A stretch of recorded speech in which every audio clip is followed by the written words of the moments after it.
Well, hello again. This is the next and penultimate video in the Easy Strategy series. It'll be quite a short one, but it's such an important subject that I decided to make a separate video out of it. And the question is this: what keeps me awake at night? Every manager, every strategist has issues that kind of sit in the back of their heads and worry them. I suppose it's the same thing. It's true of life, isn't it? We all worry about something. Oftentimes we're wrestling with it at night. Sometimes our thinking becomes a bit clearer at night, so we have to somehow deal as strategists and businessmen with some of these issues. Perhaps in personal issues, you can just let them fester for a while. It's not a good idea in the business world. Well, what's my advice on this? How do we work on this? The fundamental point here is one of preparedness. The notion of having a strategic plan, as I mentioned before, isn't the answer to everything. But what it does do is it sharpens your thinking about the world around you, the kinds of things that could happen, and therefore enhances your preparedness. To the extent that you can spot things that could go wrong, you're going to be a lot better off if you've thought through in some detail how you would respond to them, whether you're even capable of responding to them, but one way or another, what steps you're going to take. And if you've gone through all of that, you're going to be in a much better position to move quickly when something happens. Nothing could be a more classic example of this than the appallingly shoddy way governments around the world prepared themselves for any kind of pandemic.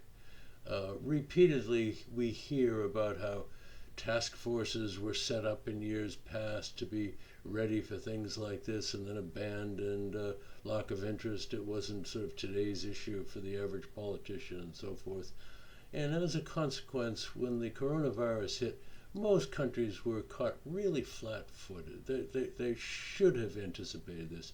Almost anything you read these days tells you that we live in a world where the spread of these viruses, these pandemics, these epidemics, is going to be greatly increased over the years. It is certainly greatly facilitated by the enormous amount of personal travel back and forth across the world in airplanes. And of course, it's also exacerbated by the way that viruses are developing resistance and the overuse of antibiotics and all that kind of thing. And so we should have thought about it better. So there's a major lesson here for all of us that the way to reduce worry at night, never mind causing your business to prosper, more likely to prosper in the long term, is to anticipate problems and to plan for them. In this regard, we could also learn something else from this entire coronavirus experience, and that is that in many respects it suggests opportunities that we might well have been better able to exploit if we'd anticipated something like this in the past. But think of the opportunities that now exist for a lot of capable companies from this appalling situation.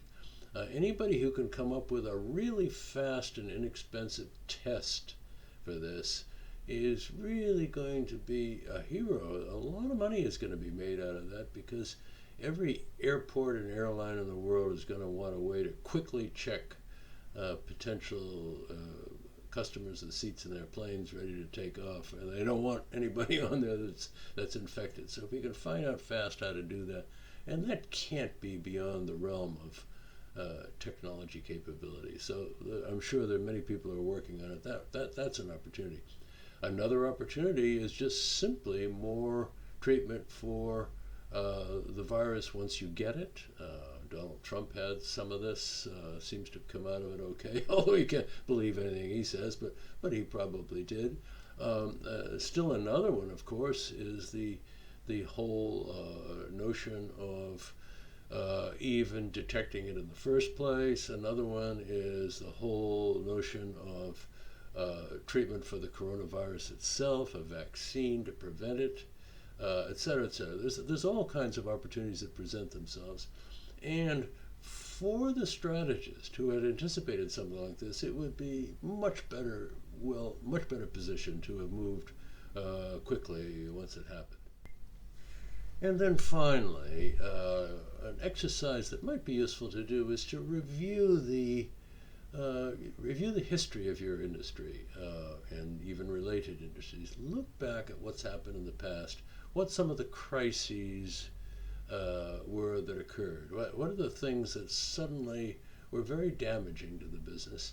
And then think about not only whether those things could happen again, but what those individual companies who confronted those crises and difficulties, how well they managed them, even if they anticipated them. Learn a little bit about the whole past experience. We, of course, always can learn something from looking about what's going on in the past, what worked and what didn't work, and so forth. So make a bit of a study out of the treatment of crisis and unexpected calamity in the past, and you might learn something, you might come up with something better. And one more thing, with specific reference to your business and to this strategy statement you're putting together and the questions that you're asking and answering, try to come up with a list, if you can, of those issues that haven't been adequately anticipated, those things that do keep you awake at night. There must be some.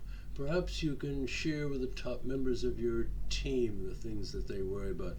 But come up with a list of those things that could spell real big problems for your business, and where they have not really been adequately catered for, anticipated, organized, and so forth.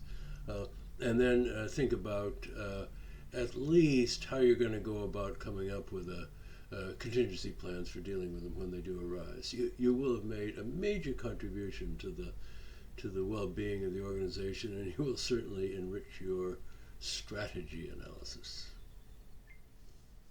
Well, there it is. Anticipate and you'll sleep better at night, I hope.